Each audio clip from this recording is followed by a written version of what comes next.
ನಮಸ್ಕಾರ ವೀಕ್ಷಕರೇ. ಧರ್ಮಸ್ಥಳ ವಿರೋಧಿ ಗ್ಯಾಂಗ್ ಅಥವಾ ತಿಮರೋಡಿ ಗ್ಯಾಂಗ್ನ ವಿರುದ್ಧ ನಡೀತಾ ಇರುವಂತಹ ತನಿಖೆಗೆ ಸಂಬಂಧಪಟ್ಟ ಹಾಗೆ ಇವತ್ತು ಒಂದು ಟ್ವಿಸ್ಟ್ ಸಿಕ್ಕಿದೆ. ಮೇಲ್ನೋಟಕ್ಕೆ ಅನಿರೀಕ್ಷಿತ ಟ್ವಿಸ್ಟ್ ಅಂತ ಅನ್ನಿಸಿದ್ದರೂ ಕೂಡ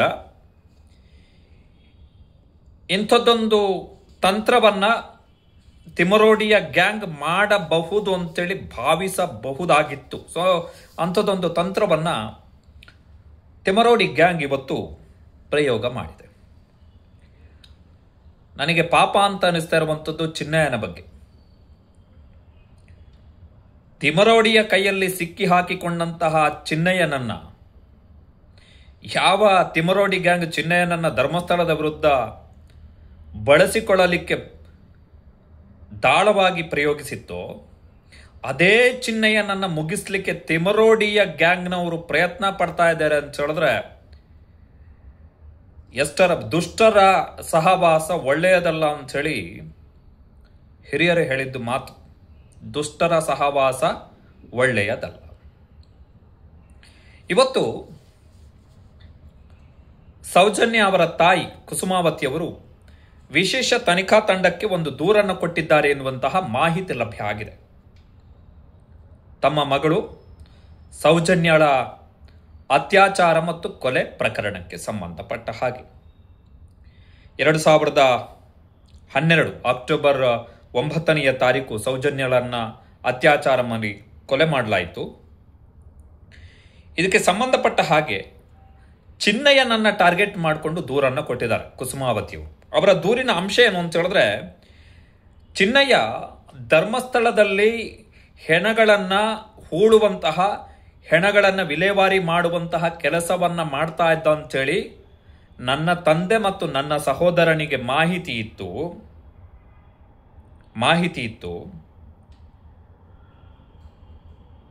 ಸೊ ಇದು ಒಂದು ಅಂಶ. ಎರಡನೆಯದ್ದು, ಇದೇ ಆಗಸ್ಟ್ನಲ್ಲಿ ಆಗಸ್ಟ್ 12 ಮಾನವ ಹಕ್ಕುಗಳ ಆಯೋಗ ಧರ್ಮಸ್ಥಳದಲ್ಲಿ ನಡೀತಾ ಇರುವಂತಹ SIT ತನಿಖೆಗೆ ಸಂಬಂಧಪಟ್ಟ ಹಾಗೆ ರಾಷ್ಟ್ರೀಯ ಮಾನವ ಹಕ್ಕುಗಳ ಆಯೋಗ ಭೇಟಿಯನ್ನು ಕೊಟ್ಟಂತಹ ಸಂದರ್ಭದಲ್ಲಿ ಅವರು ನಮ್ಮನ್ನ ಭೇಟಿಯಾಗಿದ್ರು ಆಗಸ್ಟ್ 12 ಜೊತೆಗೆ ಆಗಸ್ಟ್ 13 ನಮ್ಮಿಂದ ಹೇಳಿಕೆಗಳನ್ನು ಪಡೆಯುವಂತಹ ಸಂದರ್ಭದಲ್ಲಿ ನಾನು ಮತ್ತೆ ಮಾನವ ಹಕ್ಕು ಆಯೋಗದ ಎದುರು ಹಾಜರಾದೆ. ಆ ಸಂದರ್ಭದಲ್ಲಿ ಚಿನ್ನಯ್ಯನ ಸಹೋದರಿ ರತ್ನ ಕೊಟ್ಟಂತ ಒಂದು ಸ್ಟೇಟ್ ಅನ್ನ ಕೇಳಿ ನಾನು ಆಘಾತಕ್ಕೊಳಗಾದೆ. ಆ ಸ್ಟೇಟ್ಮೆಂಟ್ ಏನು ಅಂತ ಹೇಳಿದ್ರೆ, ಸೌಜನ್ಯ ಕೃತ್ಯ ಆದ ಬಳಿಕ ಚಿನ್ನಯ್ಯ ಸೌಜನ್ಯ ಅತ್ಯಾಚಾರ ಮತ್ತು ಕೊಲೆ ಪ್ರಕರಣದ ಸಂಬಂಧಪಟ್ಟ ಹಾಗೆ ಮಾಹಿತಿ ಇದ್ದ ಕಾರಣಕ್ಕೋಸ್ಕರ ನನ್ನನ್ನು ಕೊಲೆ ಮಾಡ್ತಾರೆ ಎನ್ನುವಂತಹ ಜೀವ ಭಯದಲ್ಲಿ ಆತ ಧರ್ಮಸ್ಥಳವನ್ನ ಬಿಟ್ಟು ಓಡಿ ಹೋಗಿದ್ದ ಅಂತ ಹೇಳಿ ಚಿನ್ನಯ್ಯನ ಸಹೋದರಿ ರತ್ನ ಮಾನವ ಹಕ್ಕುಗಳ ಆಯೋಗಕ್ಕೆ ಮಾಹಿತಿಯನ್ನು ಕೊಟ್ಟಿದ್ದಾರೆ ಎನ್ನುವಂಥದ್ದನ್ನ ನಾನು ಕೇಳಿ ತಿಳಿದುಕೊಂಡಿದ್ದೇನೆ. ಇದು ಎರಡನೆಯ ಪಾಯಿಂಟ್. ಮೂರನೆಯ ಪಾಯಿಂಟು, ಡಿಟಾಕ್ಸ್ ಎನ್ನುವಂತಹ ಯೂಟ್ಯೂಬ್ ಚಾನಲ್ಗೆ ಚಿನ್ನಯ್ಯ ಕೊಟ್ಟಿರುವಂತಹ ಒಂದು ಸಂದರ್ಶನ. ಆ ಸಂದರ್ಶನದಲ್ಲಿ ಆತ ಸೌಜನ್ಯಳ ಅತ್ಯಾಚಾರವನ್ನ ಮಾಡಿದ್ದು ದಣಿಗಳು ಮತ್ತು ದಣಿಗಳ ಮಗ, ಇದರ ಮಾಹಿತಿ ರವಿ ಪೂಜಾರಿ ಎನ್ನುವನಿಗೆ ಇತ್ತು. ರವಿ ಪೂಜಾರಿ ಧರ್ಮಸ್ಥಳದಲ್ಲಿ ಕೆಲಸ ಮಾಡ್ತಾ ಇದ್ದ. ರವಿ ಪೂಜಾರಿಗೆ ಮಾಹಿತಿ ಇದ್ದ ಕಾರಣಕ್ಕೋಸ್ಕರ ಮಾಹಿತಿ ಕಚೇರಿಯಲ್ಲಿ ಆತನನ್ನ ಹತ್ಯೆ ಮಾಡಲಾಯಿತು, ಕೊಲೆ ಮಾಡಲಾಯಿತು. ಅದನ್ನು ಕೊಲೆ ಮಾಡದಂತವರು ಧನಿಗಳು.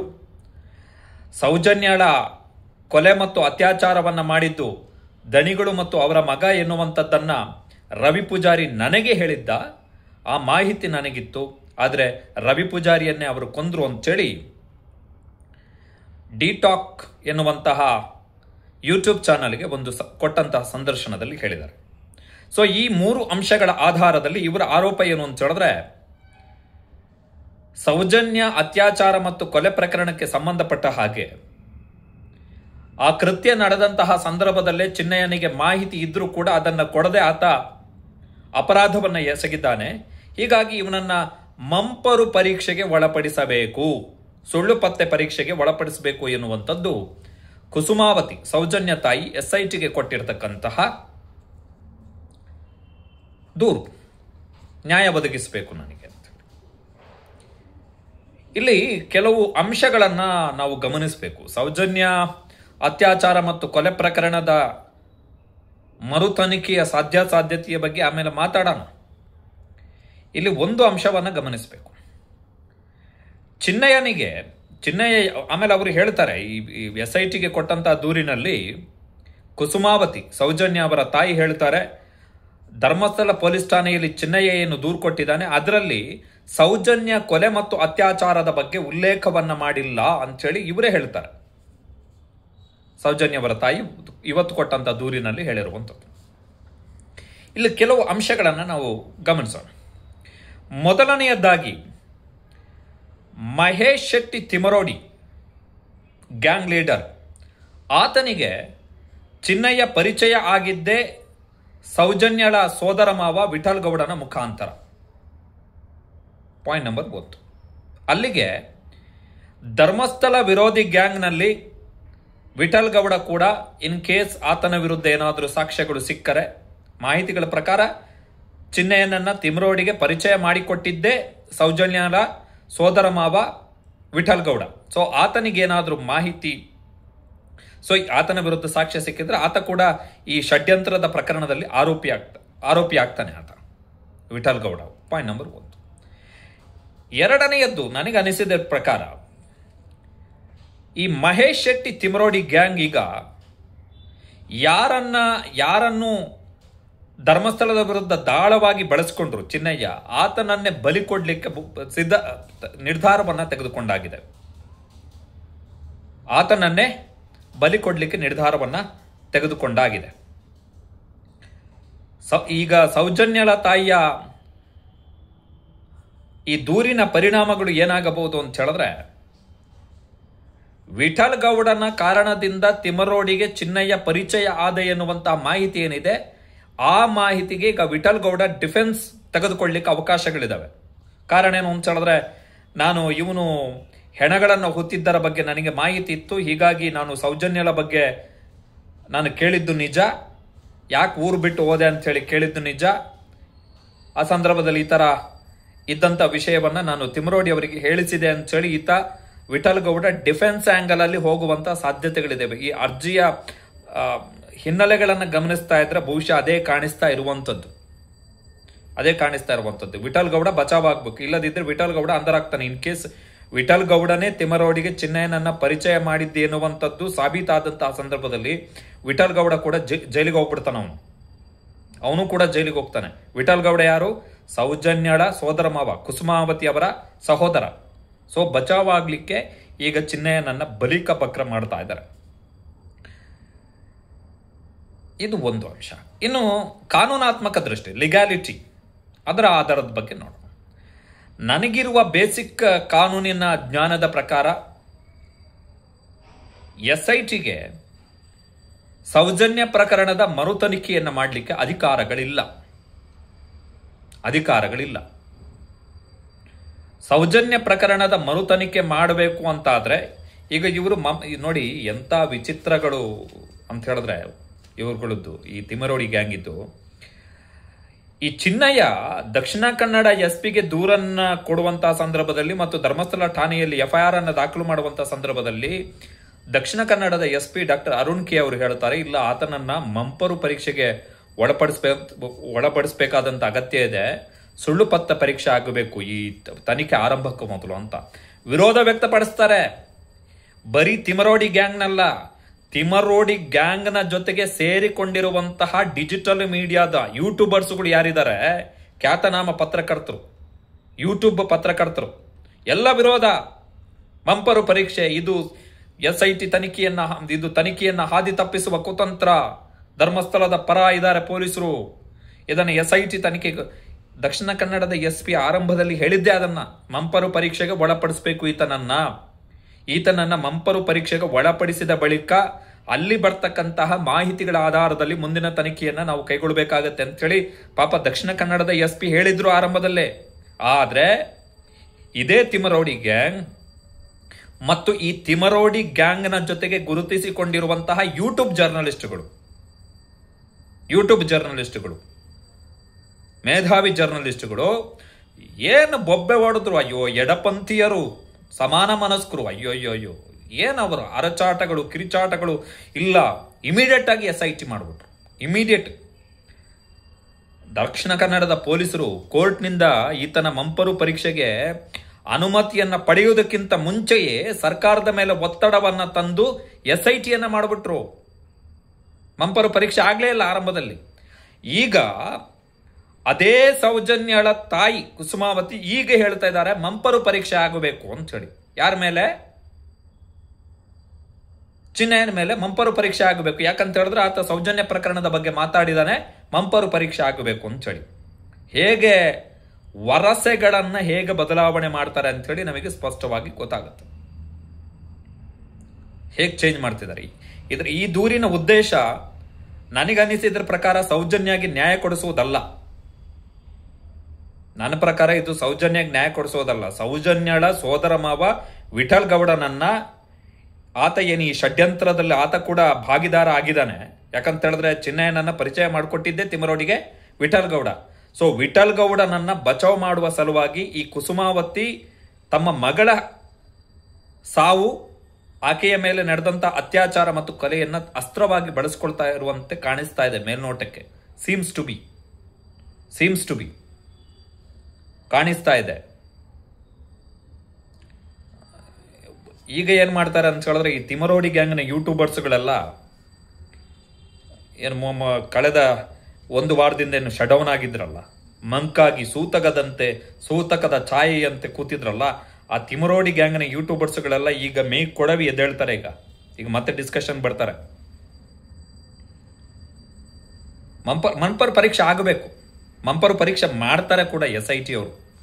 ಈತನ ಮಂಪರು ಪರೀಕ್ಷೆ ಮಾಡ್ತಾರೆ. ಆಲ್ರೆಡಿ ಈತನಿಗೆ ಹೆವಿ ಡ್ರಿಲ್ಲಿಂಗ್ ಆಗಿದೆ. ಆಮೇಲೆ ನೋಡಿ, ತಿಮರೋಡಿ ಗ್ಯಾಂಗ್ ಎಷ್ಟು ತಲೆ ಓಡಿಸಿದೆ ಅಂತ ಹೇಳಿದ್ರೆ, they are the criminals. Thimarodi gang ಇದೆಯಲ್ಲ, ಅದು ಕ್ರಿಮಿನಲ್ಗಳ ಕೂಟ. ಅದು ಎಷ್ಟು ತಲೆ ಓಡಿಸಿದ್ದಾರೆ ಅಂತ ಹೇಳಿದ್ರೆ 25 ಯೂಟ್ಯೂಬ್ ಚಾನಲ್ಗಳಿಗೆ ಆತನನ್ನು ಕೂರಿಸಿ ಇಂಟರ್ವ್ಯೂ ಕೊಡಿಸಿದ್ದಾರೆ. ಇವರೇ ಕೇಳಿಸಿರೋದು. ಈ ಯೂಟ್ಯೂಬರ್ಗಳು ಅವರು ಕ್ವಶನ್ ಕೇಳಿರೋದಲ್ಲ. ತಿಮರೋಡಿ ಕೊಟ್ಟಂತಹ ಪ್ರಶ್ನೆಗಳನ್ನ ಈ ಯೂಟ್ಯೂಬರ್ಗಳು ಕ್ವಶನ್ ಕೇಳಿರುವಂಥದ್ದು. ಈ ತರ ಕ್ವಶನ್ ಕೇಳಿರುವಂಥದ್ದು. ಆತ ಒಂದು ಇಂಟರ್ವ್ಯೂ ಈಗ ಡಿಟಾಕ್ಸ್ ಬಗ್ಗೆ ಇವರು ಸೌಜನ್ಯ ಅವರ ತಾಯಿ ಮೆನ್ಷನ್ ಮಾಡಿದ್ದಾರೆ. ಅದರಲ್ಲಿ ಆತ ಹೇಳ್ತಾನೆ, ನಾನು 1,000-1,500 ಹೆಣಗಳನ್ನು ಹೂತಿದ್ದೀನಿ, ನನಗೆ ಪರ್ಫೆಕ್ಟ್ ಆಗಿ ಯಾವ ಜಾಗ ಅಂತ ಗೊತ್ತಿದೆ ಅಂತ ಹೇಳಿ. ಪರ್ಫೆಕ್ಟ್ ಆಗಿ ಯಾವ ಜಾಗ ಗೊತ್ತಿದೆ, ನಾನು ಒಬ್ಬನೇ ಹೂತಿರೋದು ಅಂತ ಹೇಳ್ತಾನೆ ಅವನು. ಇಂಡಿಯಾ ಟುಡೇಗೆ ಕೊಟ್ಟಿರುವಂತ ಇಂಟರ್ವ್ಯೂನಲ್ಲಿ ಆವಾಗ ಅದು ಸ್ಕ್ರಿಪ್ಟೆಡ್ ಆಗಿರಲಿಲ್ಲ. ಅದನ್ನ ಅವರು ಸಡನ್ ಆಗಿ ಕೊಟ್ಟಿರುವಂತ ಇಂಟರ್ವ್ಯೂ ಆಗಿರೋದ್ರಿಂದ ಸ್ಕ್ರಿಪ್ಟೆಡ್. ಇದು ಎಲ್ಲ ಸ್ಕ್ರಿಪ್ಟೆಡ್. ಡಿಟಾಕ್ಗೆ ಕೊಟ್ಟಿರುವಂತ ಇಂಟರ್ವ್ಯೂ ಸ್ಕ್ರಿಪ್ಟೆಡ್ ಇಂಟರ್ವ್ಯೂ. ಅದು ತಿಮರೋಡಿಗೆ ಕೊಟ್ಟಿರುವಂತಹ ಪ್ರಶ್ನೆಗಳನ್ನ ಆ ಆಂಕರ್ಗಳು ಕೇಳಿದ್ದಾರೆ. ಇನ್ನು ವಾರ್ತಾಭಾರತಿ, ಎಡಪಂಥೀಯ ಪತ್ರಿಕೆ ವಾರ್ತಾಭಾರತಿಗೆ ಕೊಟ್ಟಿರ್ತಕ್ಕಂಥ ಇಂಟರ್ವ್ಯೂ ಕೂಡ ಸ್ಕ್ರಿಪ್ಟೆಡ್ ಇಂಟರ್ವ್ಯೂ. ಅದನ್ನ ಮಾಡಿರುವಂಥದ್ದು ಸಮೀರ್ MD. ಇನ್ನು ಕುಡ್ಲಾರ್ ರಾಂಪೇಜ್, ಅದಕ್ಕೂ ಕೊಟ್ಟಿರುವಂಥದ್ದು ಸ್ಕ್ರಿಪ್ಟೆಡ್ ಇಂಟರ್ವ್ಯೂ ಅದು ಕೊಟ್ಟಿರುವಂಥದ್ದು. ಸೊ ಈಗ ವಿಠಲ್ ಗೌಡನನ್ನ ಬಚಾವ್ ಮಾಡ್ಲಿಕ್ಕೋಸ್ಕರ ಸೌಜನ್ಯ ತಾಯಿ ಚಿನ್ನಯ್ಯನನ್ನ ಅಸ್ತ್ರವಾಗಿ ಬಳಕೆ ಮಾಡ್ಕೊಂತಾರಂಥದ್ದು. ನೋಡಿ ಪಾಪ ಚಿನ್ನಯ್ಯ, ಆತನಿಗೆ ಬಹುಶಃ ಈಗ ಅನ್ಸಿರುತ್ತೆ, ಯಾಕೆ ಇವರು ಸಹವಾಸಕ್ಕೆ ಯಾಕೆ ಬಂದೆ ನಾನು ಅಂತ ಹೇಳಿ. ಬಿಕಾಸ್ ಈಗ ಅವನೇ ಲಾಕ್ ಆಗೋದು. ಇವರೆಲ್ಲ ಬಚಾವ್ ಆಗ್ಬಿಡ್ತಾರೆ. ವಿಠಲ್ ಗೌಡ ಬಚಾವ್ ಆಗ್ತಾನೆ, ತಿಮರೋಡಿ ಬಚಾವ್ ಆಗ್ತಾನೆ, ಸಮೀರ್ MD ಬಚಾವ್ ಆಗ್ತಾನೆ, ತಿಮರೋಡಿಯ ಜೊತೆಗೆ ಗುರುತಿಸಿಕೊಂಡಿರುವಂಥ ಉಳಿದ ಗ್ಯಾಂಗ್ ಮೆಂಬರ್ಗಳು ಬಚಾವ್ ಆಗ್ತಾರೆ. ಲಾಕ್ ಆಗುವಂಥದ್ದು ಚಿನ್ನಯ್ಯ. ಆಮೇಲೆ ವೆರಿ ಇಂಪಾರ್ಟೆಂಟ್, SITಗೆ ಸೌಜನ್ಯ ಪ್ರಕರಣದ ತನಿಖೆಯನ್ನು ನಡೆಸಲಿಕ್ಕೆ ಅವಕಾಶಗಳಿಲ್ಲ. SITಗೆ ಸೌಜನ್ಯ ಪ್ರಕರಣದ ತನಿಖೆಯನ್ನ ನಡೆಸಲಿಕ್ಕೆ ಅವಕಾಶಗಳಿಲ್ಲ. ಇವರೇನೋ ಚಿನ್ನಯ್ಯನ ಮಂಪರು ಪರೀಕ್ಷೆ ಮಾಡಬೇಕು ಅಂತ ಕೇಳಿದ್ದಾರೆ. ನನ್ನ ಪ್ರಕಾರ ಇವರು ಒಂಥರ ಡಿಫೆನ್ಸ್ ಆಂಗಲ್ ಅಲ್ಲಿ ಹೋಗ್ತಾ ಇದ್ದಾರೆ, ಈ ತರ ಅಂತ ಹೇಳಿ ಡಿಫೆನ್ಸ್ ಆಂಗಲ್ ಅಲ್ಲಿ ಹೋಗ್ತಾ ಇದ್ದಾರೆ. ರವಿ ಪೂಜಾರಿ ಯಾಕೆ ಸತ್ತ ಎನ್ನುವಂಥದ್ದಕ್ಕೆ ಅದರ ಮಾಹಿತಿ ಹೊರ ಬಂದ್ರೆ ಗೊತ್ತಾಗ್ಬಿಡುತ್ತೆ ಯಾಕೆ ಸತ್ತ ಅಂತ ಹೇಳಿ. ಆಮೇಲೆ ವೆರಿ ಇಂಪಾರ್ಟೆಂಟ್, ಇಲ್ಲಿ ಒಂದು ಅಂಶವನ್ನ ಹೇಳಬೇಕು. ಈ ಚಿನ್ನಯ್ಯ ದೂರು ಕೊಡ್ತಾನಲ್ಲ, ಆ ದೂರಿನಲ್ಲಿ ನಾನು ಯಾಕೆ ಧರ್ಮಸ್ಥಳವನ್ನ ಬಿಟ್ಟು ಹೋದೆ ಅಂತೇಳಿ ಆತ ಕೊಡುವಂತ ಸ್ಟೇಟ್ಮೆಂಟ್ ಏನು ಅಂತ ಹೇಳಿದ್ರೆ, ನನ್ನ ಮಗಳ ಮೇಲೂ ಕೂಡ ಲೈಂಗಿಕ ಕಿರುಕುಳದ ಯತ್ನ ನಡೆದಿತ್ತು, ಲೈಂಗಿಕ ಕಿರುಕುಳಕ್ಕೆ ಸಂಚನ್ನು ರೂಪಿಸಿದ್ರು, ಹಾಗಾಗಿ ನಾನು ಓಡಿ ಹೋದೆ ಅಂತ ಹೇಳಿರುವಂಥದ್ದು. ಸೌಜನ್ಯ ಪ್ರಕರಣವನ್ನು ಆತ ಮೆನ್ಷನ್ ಮಾಡಿಲ್ಲ.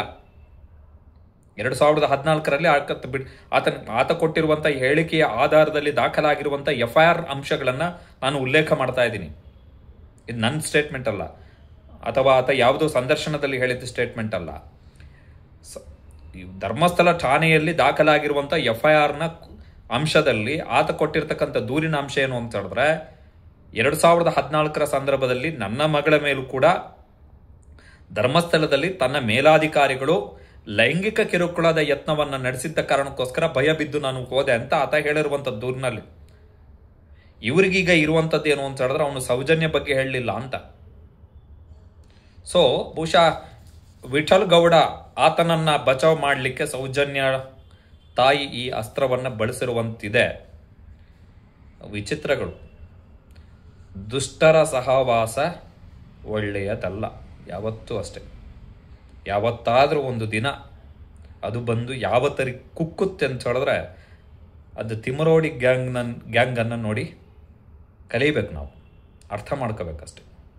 ಹೇಗೆ ತಮ್ಮ ಬುಡಕ್ಕೆ ತಾವು ಎಲ್ಲಿ ಲಾಕ್ ಆಗ್ತೀವಿ ಅಂತಿದ್ದಾಗ ಹೇಗೆ ತಮ್ಮನ್ನು ಬಚಾವ್ ಮಾಡಿಕೊಳ್ಳಲಿಕ್ಕೆ ಬೇರೆಯವರನ್ನು ಹೇಗೆ ಬಲಿ ಕೊಡಬಹುದು ಎನ್ನುವುದಕ್ಕೆ ತಿಮರೋಡಿ ಆ್ಯಂಡ್ ಗ್ಯಾಂಗ್ ಬೆಸ್ಟ್ ಉದಾಹರಣೆ.